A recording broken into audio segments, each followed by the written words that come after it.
Focus, ideate, innovate, enable.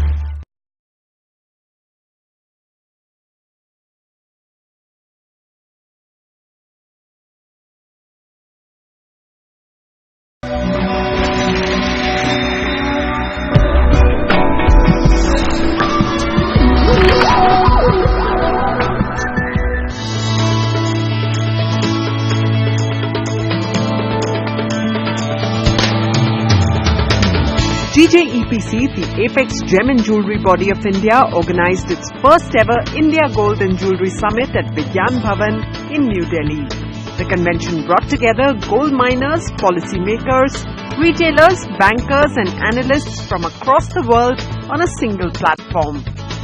The conference was inaugurated by the Minister for Commerce and Industry, Suresh Prabhu. The inaugural session was attended by Commerce Secretary Rita Teotia and a host of leading lights from the gold and jewellery industry. In his inaugural speech, the Minister for Commerce and Industry said that India is the largest consumer of gold and it's about time the gold and jewellery industry capitalized on it. Even today, India continues to be one of the largest consumer of gold in the world. Every Indian, irrespective of her or his income level, his aspiration is to buy some gold. So you go anywhere in the country, you will find people wearing gold of different kinds. And that shows the appetite for gold in India is significant. And that's the reason why India continues to be one of the largest importers of gold in the world. Interestingly, even today, the gold reserves in India, not necessarily held by the government, but all told, even the private household, would be one of the largest. In fact, I recall some years ago, IMF was doing a study to find out what could be the wealth of a nation. Then somebody had suggested that why not we include this private stock of gold also into the wealth of the country. And then we'll be having one of the largest stock of gold, and that shows a relationship between gold and India, gold and Indian society, gold and Indian psyche, culture and gold. So I think gold is something which is one of the should be a driving force for our large-scale thinking. In his welcome speech, GJEPC Chairman Praveen Shankar Pandya recalled a similar congregation organized by the organization in the 1990s when gold control was first relaxed and jewellery exports were just commencing. This industry can today offer 5 million jobs going forward as the Prime Minister's vision for 2022 and 25. If we seriously address all the shortcomings of this industry, not just the policy, but there are some infrastructural needs of the industry which needs to be addressed. Because over centuries-old systems, some of the manufacturing standards are badly damaged. Some of the infrastructures around Jhaveri Bazaar, are in dilapidated conditions. We need to embark upon creating structures like jewellery parks where, all these things can be improved. They can be placed under one roof. Sir, you are from Bombay, but you will be surprised that for a jewellery manufacturer, it needs 22 permissions to start his factory. And about every month, all these 22 agencies would be visiting your factories for compliance. So all this at dilapidated condition, it is not possible. But if we give them jewellery park and the jewellery parks takes care of those 22 permissions, then the jeweler is free to manufacture whatever it wants to manufacture.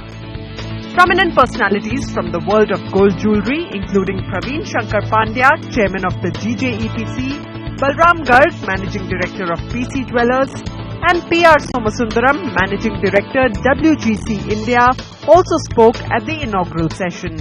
This is a sector which actually truly embodies the concept of Make in India. When we say that this is a flagship for the government of India, well, gems and jewellery sector truly is a Make in India story. It employs very, very large number of people. That's the nature of the industry in India. We have not yet become so very much oriented to machine-made jewellery as many other parts of the world are. So 5 million jobs is a very, very large number. Perhaps the numbers have the potential to be even larger, given the capacity of Indian artisans and the quality of the craft that has actually developed within India. The issue being faced by the exporters in jewelry industry are of two types. One which is of financial in nature and involves incentives from the government for export. Other issue which are more procedural or operational in nature. While in many other industries, specific financial incentives are given to exporters. These are not available in our industry. However, we understand that these could take time to be implemented. Demand has increased over the past decade, 40% since 2007. It's still below the peak, but it has grown. Jewelry demand in recent times has declined, primarily driven by India and China. It's dropped. But still, it is 53%. Investment demand is up 70%. Obviously, 2012 was the highest. But if you can see, this picked up after the Lehman crisis. What is driving the increase? Several factors. We see that geopolitical uncertainty, ZIRP, NIRP. I think we should wait for a few more acronyms. Fears of inflation, currency volatility across the globe, regulatory liberalization. I think many regulators worked to make sure that gold is mainstreamed, which is what we are seeking in India.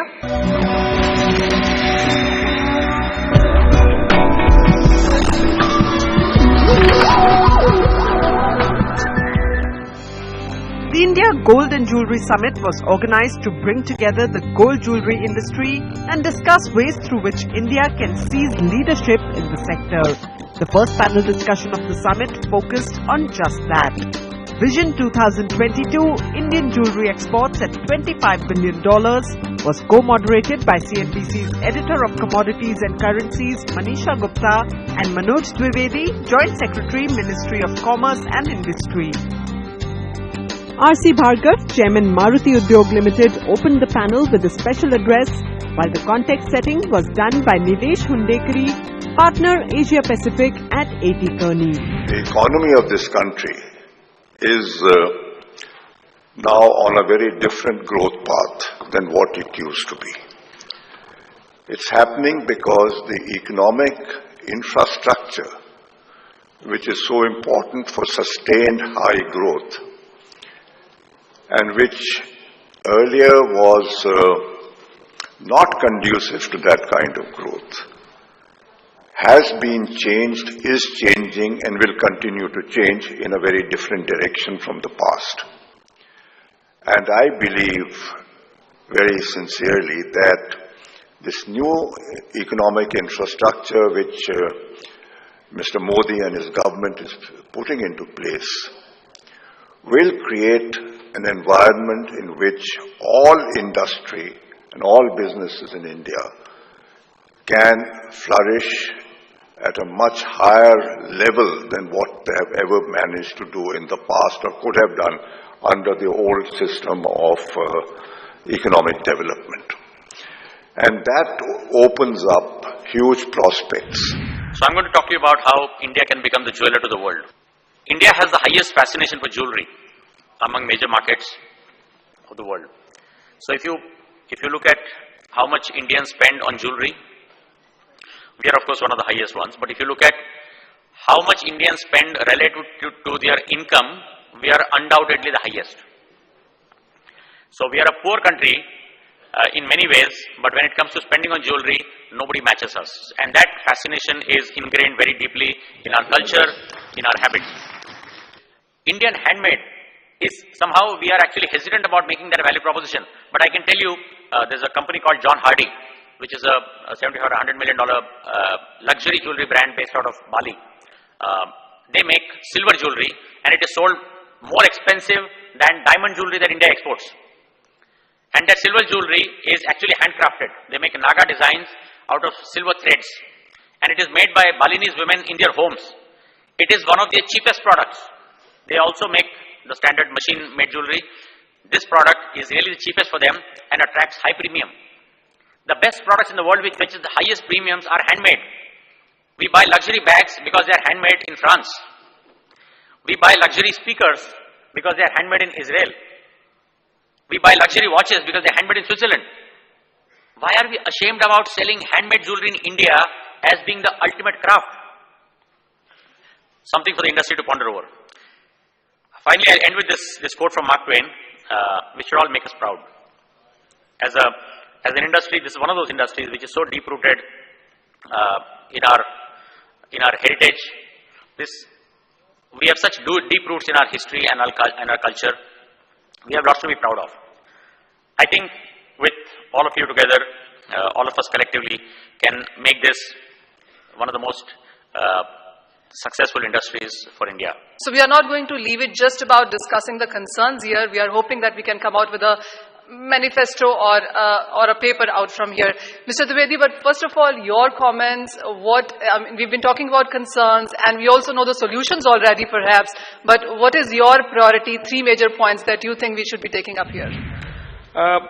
First of all, I will like to tell you that why this sector is important for government as such, and why our minister, our commerce secretary and everybody is here and saying that we are working with this industry, we are behind this, we want you to grow, is simply for 3 reasons. One, this sector presently provides employment to about 6.6 million people, this gold jewelry sector. Now, it has a potential to increase employment 3-folds, as it was said in, say, next 5 years' time. The second reason is, this sector has potential to earn foreign exchange. Now, we earn about $43 billion of foreign exchange through our exports of gems and jewelry sector. But the gold jewelry sector contributes only $7 billion. And as it was said that in next 5 years' time, we should have a vision of at least doubling the foreign exchange that we will earn through our exports. And the third is that it contributes to the GDP and the economy growth. So with these 3 factors, I must tell you only 10% of our jewelry is exported, 90% is consumed domestically. Mr. Dwivedi, of course, talked about doubling of exports, forex, etc. as well. And of course, the industry is looking at doubling of profits as well. That, of course, is the bottom line here. But Mr. Prasad, coming to you first of all, finances is the most important base of any business. Ratings is yet another one, and while of course we depend on a lot of external ratings, SBI is one who has internal setup and sense of ratings of many of these companies as well. What is your sense on where does the financial infrastructure stand when it comes to gems and jewelry as a sector, and what is your sense on ratings of many of these companies? The answer to the question is, the 2 issues which he mentioned was the lack of standards affecting integrity. So this is one of the major issues which curtails, or which is one of in the back of the mind when the lender looks at taking exposure in an industry. Second is the lack of price transparency on a product.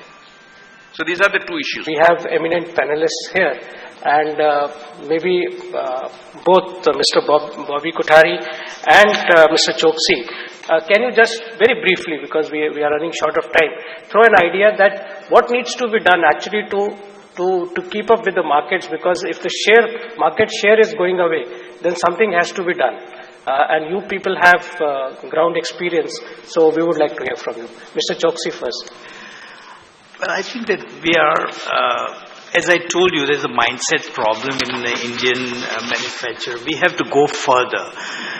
To be very honest, we can solve this problem very easily because there is a lot of value addition made in between us and between the consumer. So we can really make very economical jewelry, and beautifying women is a day-to-day, at the end of the day it can always win. So basically we need to go and study each market. We need to cater to each market, what they want, how they want and everything. If we do all these things, we are above any of this. The reason behind why either we are not making the most beautiful jewelry like Italy, or either there are too many agents in between. So we need to learn each market specifically, and we need to go further in the value chain. That would help get the market share. Right. Yeah. From my perspective, I think that's where I would say speed is important. In today's time, especially with some of the larger retailers, by the time you get into a trend, it takes so much time. Probably the trend is on its way out. So speed to market is absolutely crucial, and that could help capture back some of the consumer imagination. What's also important, and I think Nilesh touched on it earlier, is that we don't need to stick to necessarily what our conventional wisdom is, that it's only gold. Go for alternate metals, go for silver, go for things which the consumer wants today. And like Papubhai said, like Mehulbhai said, basically it's the value addition that matters, not just the value. So at the end of the day, if you're doing alternate metals, he gave the example of John Hardy, right? It's probably value adding far more than any of the diamond companies selling precious jewelry. So a bit more focus on what the consumer needs are and developing jewelry based on that rather than what we want to sell. Mr. Dwivedi, very short this thing is that if we tie up with Italian institutes, if we tie up or study how Signet markets, if we see how Swarovski or Tiffany puts up the end product to the consumer, all of this learning can take us, basically it can avoid this particular problem of jewelry is much more necessity than the smartwatch or anything in life, I would say. So with the smartwatch you buy one and you wear out in a year. So jewelry, probably you can sell more variety, more designs. So you're right, and those linkages are very important because maybe on designing front and all that we need to do much more, and especially to attract the people who are our potential buyers. Now, I would like to go to Ms. Rona O'Connell from Thomas Reuters. I think the biggest challenge that the industry faces is deciding where you want to sell it, how you want to sell it, what caratages you want to use, and of course a lower caratage generally means higher added value. Also, lower caratage generally means much less scrap return, because by definition at point of sale, if, for example, in the United Kingdom, you're buying a 9-carat piece of jewellery, plain gold, no gem set, then at the retail point you'll typically pay anything between 400 and 600% of the value of the fine gold content, which means, except in times of extreme distress or massive high prices, it doesn't come back for scrap. Anything from 21 carat up to 24 is much more readily mobilised. So, here we have what India has been doing in terms of gross fabrication. Obviously, export penetration is very much lower than this, and this is where you stand on a global basis. Currently 34% of total, with China not far behind on 30. So if you want to increase your jewellery exports or your gold exports within jewellery, then there are some candid discussions to be had about how you want to market it, whether you want to market it as a centre of excellence in terms of high caratage, which means trying to get into the Asian markets, or whether you want to augment the value added by going into the West. One of the primary objectives of the summit was to have a discussion amongst Indian and world stakeholders on how to make India the largest exporter of gold jewellery in the world and generate up to 8 million new jobs in India by 2025. The discussions on the first day focused on the said agenda and set the tone for the rest of the summit.